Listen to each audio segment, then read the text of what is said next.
What secret do you hide from your family and will take to your grave? Story 1. This is something I've never told anyone, and honestly, I don't think I ever will. My grandmother lived with us for the last 2 years of her life.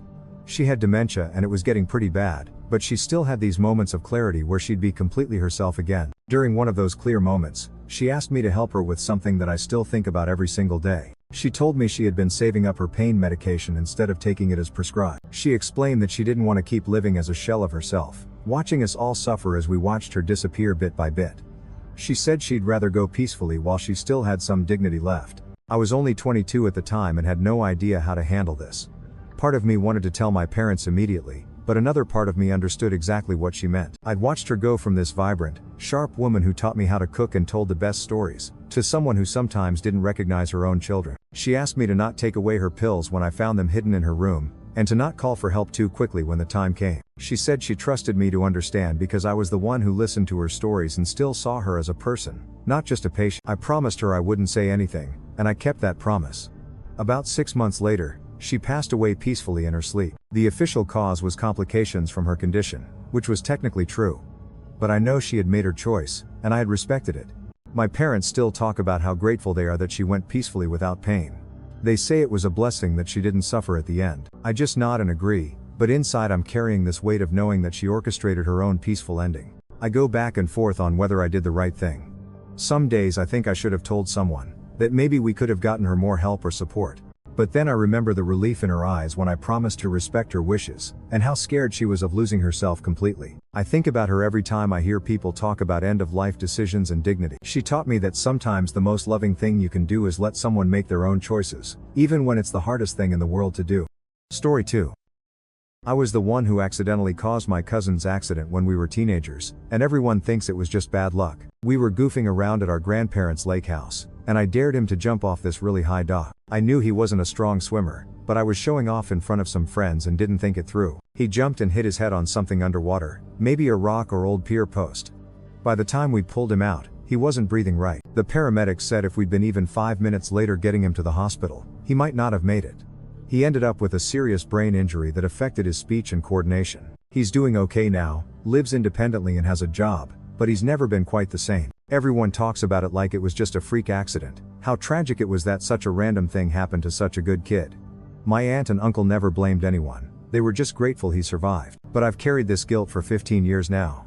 I was 17 and stupid, but I still feel responsible for changing the entire course of his life. I've thought about telling him or his parents so many times, especially when I see how hard simple tasks are for him now. But what good would it do at this point? It wouldn't change anything about his condition, and it would just add more pain to a family that's already been through enough. They've built their peace around thinking it was nobody's fault. Sometimes I catch him struggling with something basic like counting change or remembering directions, and I just want to break down. I've donated thousands of dollars anonymously to brain injury research over the years, but it never feels like enough. This is the one secret that eats at me every single day, but I'm taking it with me. Some confessions are more about making yourself feel better than actually helping anyone else. Story 3. When I was about 14, I found out that our next-door neighbor had been messing with my younger sister. She was only 9 and didn't really understand what was happening, but I could tell something was wrong with how he acted around her. One day I saw him corner her behind our garage and that was it for me.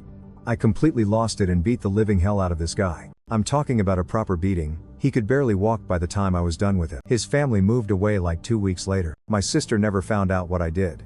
She just knows that the creepy neighbor moved away suddenly. My parents don't know either because they would have totally freaked out about me getting violent, even though it was for the right reason. I've never regretted it for a second. That scumbag deserved every bit of what he got, and I'd do it again in a heartbeat. My sister is in college now and doing great, and she has no idea that her big brother basically went full vigilante for her. Sometimes I think about telling her when we're older, but honestly I think it's better this way. She doesn't need to carry that around with her. I can carry it for both of us. Story 4. 3 years ago I totaled my car driving home from a bar. I wasn't just a little tipsy, I was completely wasted. By some miracle, I didn't hurt anyone else, just crashed into a tree. But I could have easily taken out a family or hit someone walking their dog. The thought still keeps me up at night sometimes. I told my parents some guy ran a red light and hit me, then took off. Made up this whole story about hit and run and how the other driver must have been drunk. My dad was so angry about people like that who drink and drive. He went on this whole rant about how they should throw the book at anyone who gets behind the wheel after drinking. I just sat there nodding along, feeling like complete garbage. The crash was my wake-up call though. I quit drinking that day and haven't touched alcohol since. Started going to therapy, got my life back on track. My parents are so proud of how I bounced back from the accident and turned it into motivation to better myself. They bought me a new car and my mom still brings me soup sometimes because she thinks I have PTSD from the crash. Which I guess I do, just not the way she thinks. Every time they mention that night or talk about drunk drivers, I want to tell them the truth. But I know it would absolutely destroy them to know their son could have killed someone because he was selfish and stupid. So I live with it. And I never drink and drive again. Ever. Story 5. For the past 3 years, I've been pretending to my family that I'm doing great in college while actually I've been falling apart completely. I dropped out 2 years in a row, I'm drowning in debt, and I've been having thoughts about ending it all pretty much every single day. The whole thing started when I moved 150 miles away for university. My parents were so proud of me being the first one in our family to go to college, and I was actually doing okay at first. But then everything just started going wrong. I couldn't keep up with the coursework, I was too anxious to ask for help, and I ended up just stopping going to classes. Instead of telling my parents the truth, I kept pretending everything was fine. When they'd call and ask about school, I'd make up stories about my classes and professor. When they asked about my grades, I'd say things were going well. The lies just kept getting bigger and bigger. Now I'm thousands of pounds in debt, living in this crappy flat, and barely eating one meal a day because I can't afford groceries. I'm not sleeping, I'm not socializing with anyone, and some days I can barely get out of bed. But whenever my mom calls, I put on this fake cheerful voice and tell her about all the great things I'm supposedly doing. The worst part is that she gets anxious if I don't call her back within a day, so I can't even avoid her calls without making her worry. Every conversation is this horrible performance where I have to pretend to be this successful college student when really I'm barely functioning. I know I should tell them the truth, but I can't handle the disappointment in their voices. They've already been through so much with my siblings, and I was supposed to be the one who made it. I was their success story. How do I tell them that their success story is actually a complete disaster who thinks about jumping off bridges every time I cross one? Sometimes I think it would be easier if I just disappeared completely, but then I think about how devastated they'd be and I can't do that to them. So instead I just keep lying and pretending and dying a little bit more inside every time we talk. Story 6. So I found out my adoptive mom has been lying to me my whole life about why I never met my biological parents. She always said they were drug addicts who didn't want me, that they signed away their rights because they couldn't handle being parents. Made me feel like I was some kind of burden that nobody wanted. When I turned 18, I decided to do some digging on my own. Got my hands on the adoption records and holy crap, the real story was totally different. My biological mom was 16 when she had me and her parents forced her to give me up. She actually fought to keep me for months, even got a job and tried to prove she could handle it. My biological dad was 17 and wanted to help raise me too. Turns out my adoptive mom knew all of this. She was in her late 30s and had been trying to have kids for years. The adoption agency told her about my situation and she specifically requested a baby whose biological parents wouldn't be able to interfere later. She wanted a clean slate, no complications. I tracked down my biological mom last year through social media. She cried when I messaged her.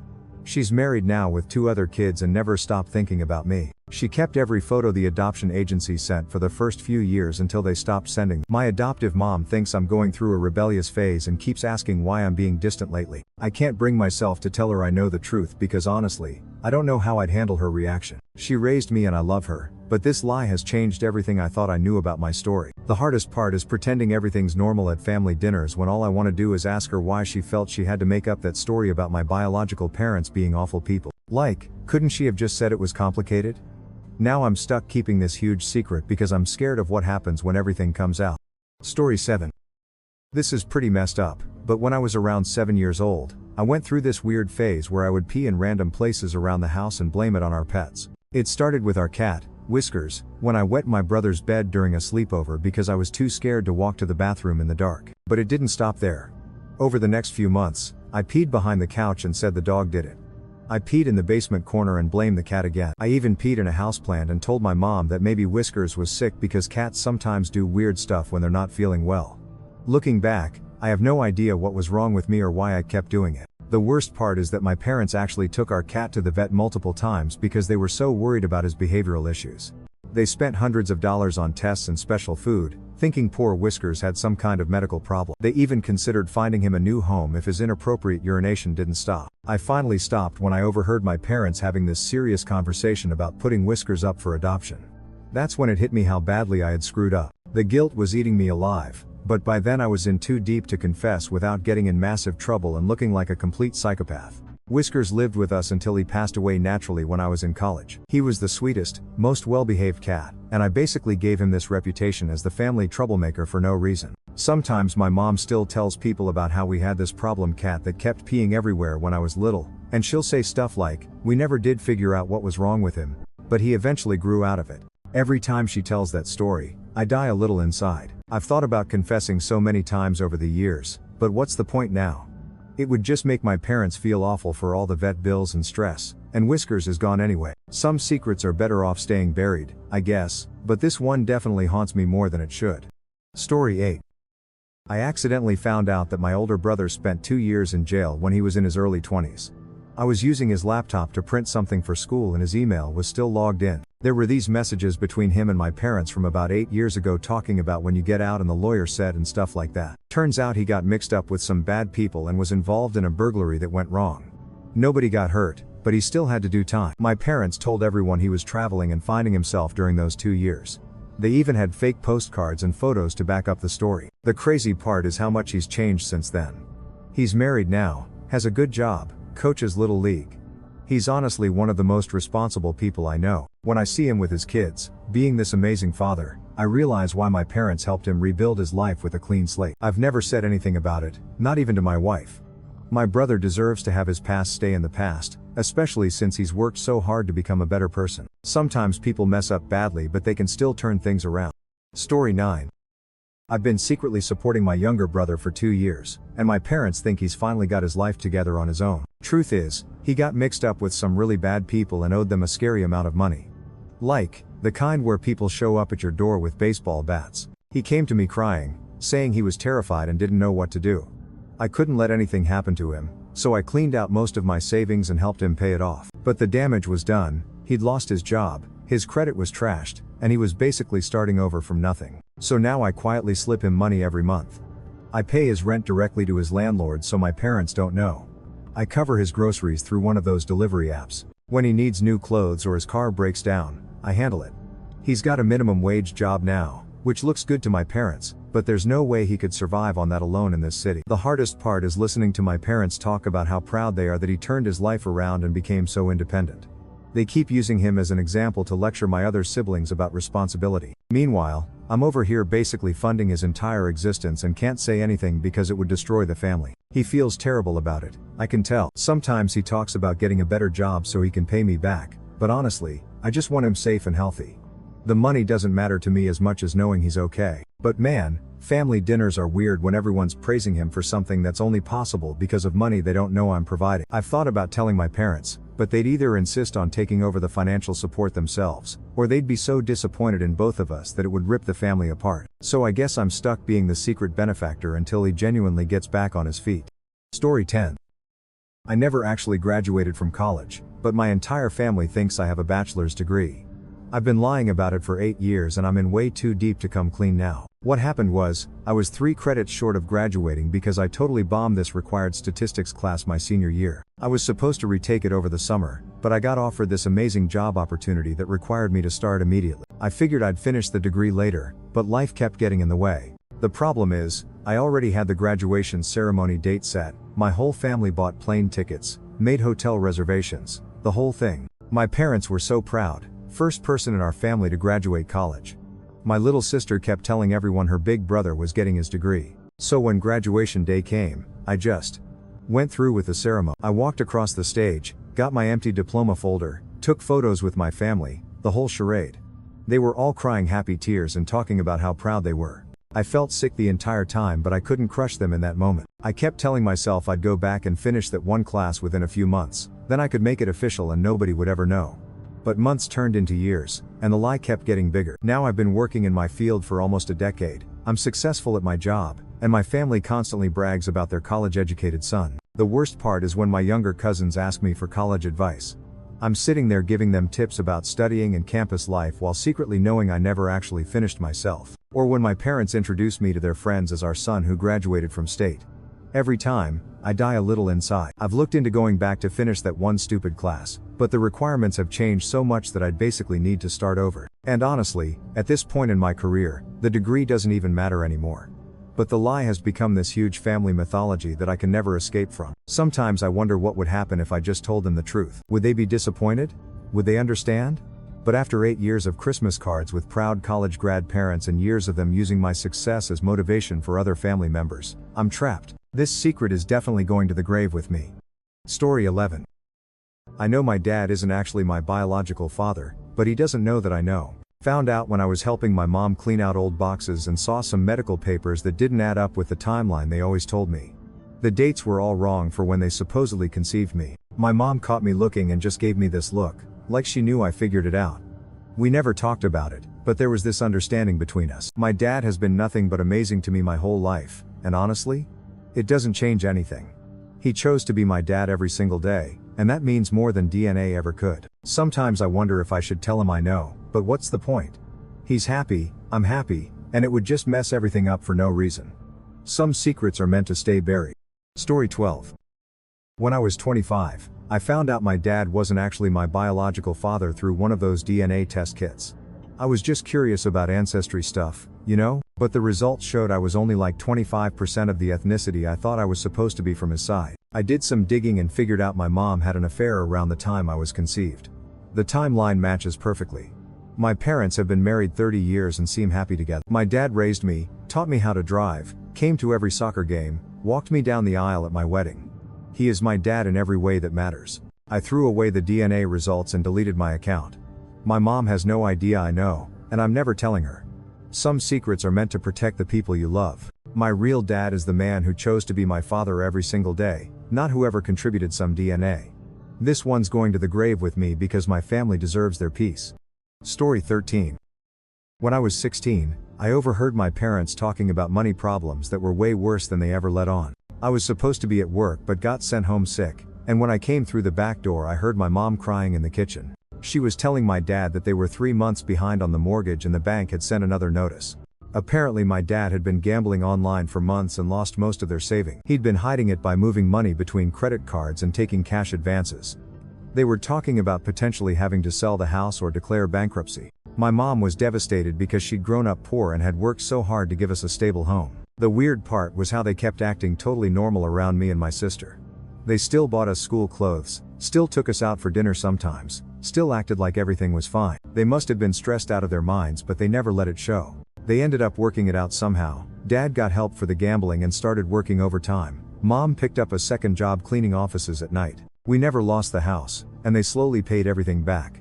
But it took them years, and they sacrificed so much to make sure we never knew how bad things had gotten. I'm in my 30s now and they still don't know I heard that conversation. They protected us from their problems and figured out how to fix things without making it our burden. I have so much respect for them for handling it the way they did, even though it must have been incredibly hard. Story 14. My entire social media presence is completely fake and my family eats it up. I spend hours every week staging photos to make it look like I have this awesome social life. I'll take pictures at restaurants and pretend I'm there with friends. Just angle the camera so you can't see I'm alone. Set up multiple drinks on the table like I'm waiting for people to come back from the bathroom. I even leave extra jackets on chairs and stuff. I've gotten really good at the fake group photo thing too. I'll ask strangers to take group shots of just me, then crop it weird or say the others were in the bathroom when I post it. Sometimes I'll take a bunch of selfies from different angles and pretend they're candid shots my friends took of me. The comments from my family are always like, "You look so happy.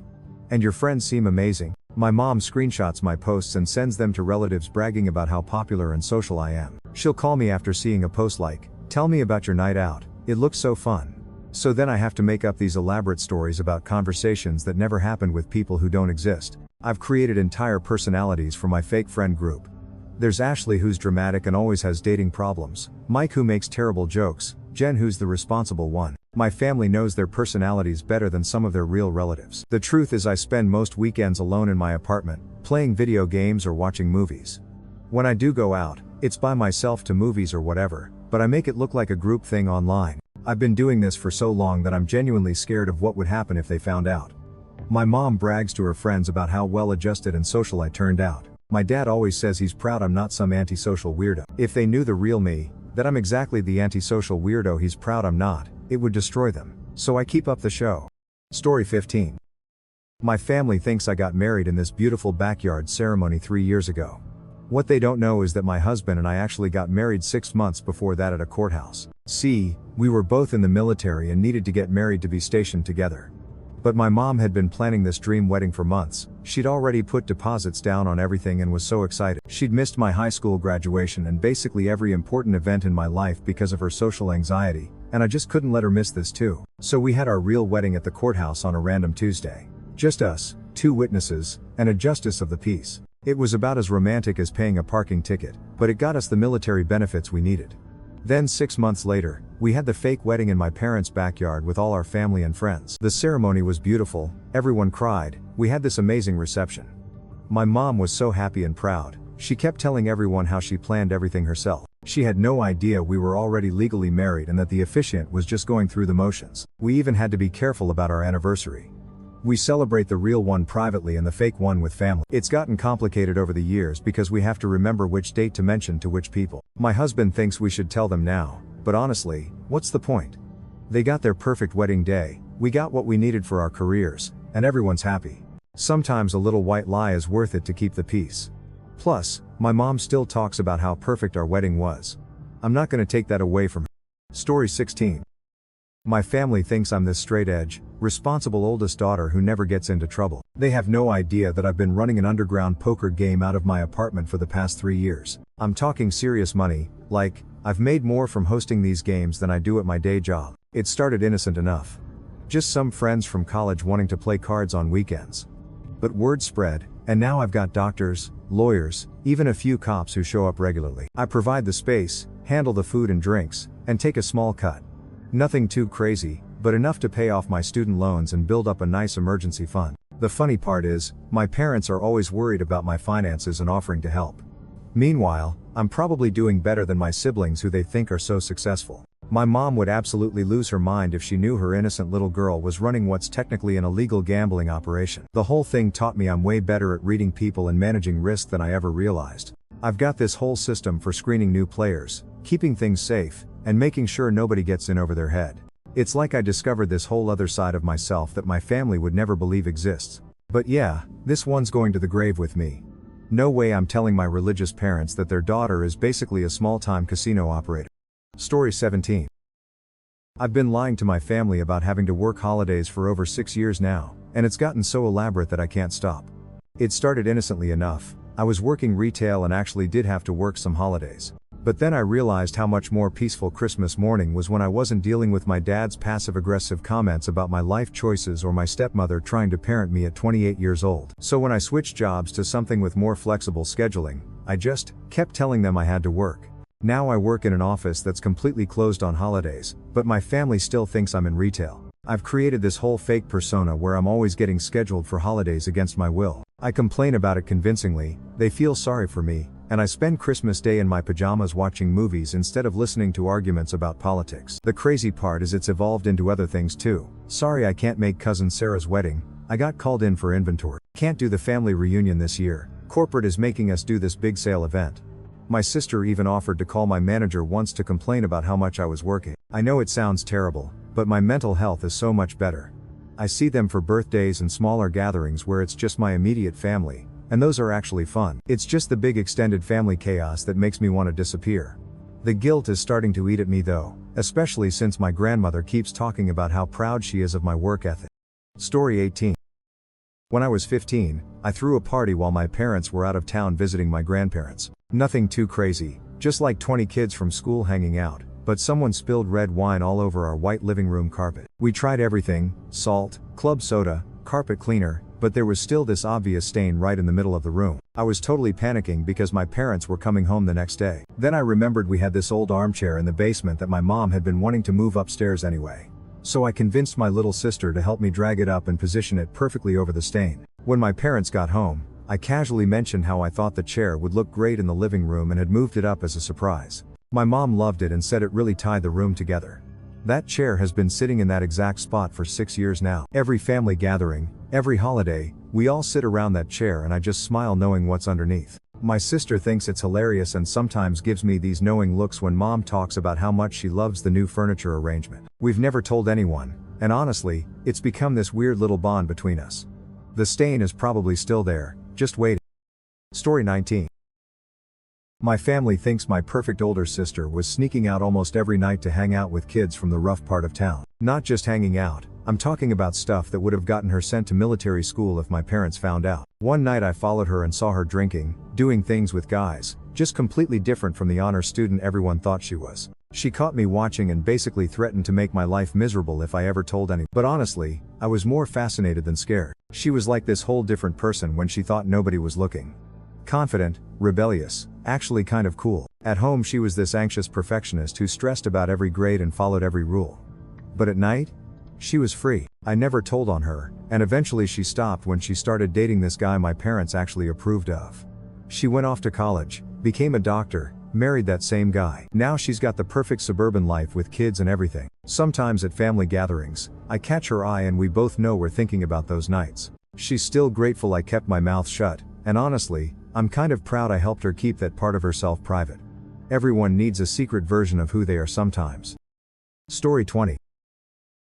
My grandmother on my mom's side isn't actually my grandmother. I found this out completely by accident when I was helping her set up a new phone and saw a text from someone calling her by a different name, a name that wasn't even close to what we've always called her. Long story short, my real grandmother passed away when my mom was 12.